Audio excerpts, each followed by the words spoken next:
To open the canopy, depress the canopy unlock button and slide the canopy aft.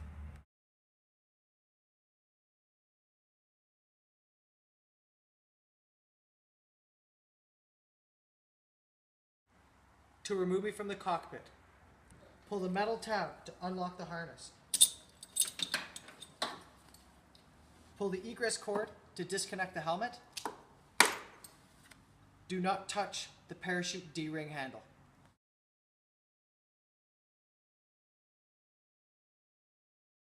To turn off the fuel, pull the yellow and red fuel shutoff lever aft to the off position.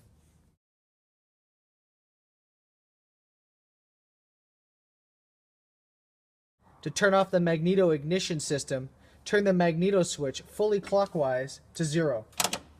Repeat for both cockpits if time is available.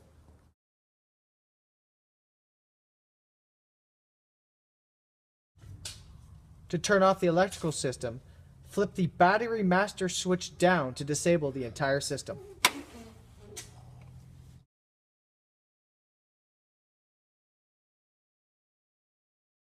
To turn off the air system, turn the main air valve clockwise to turn off the air.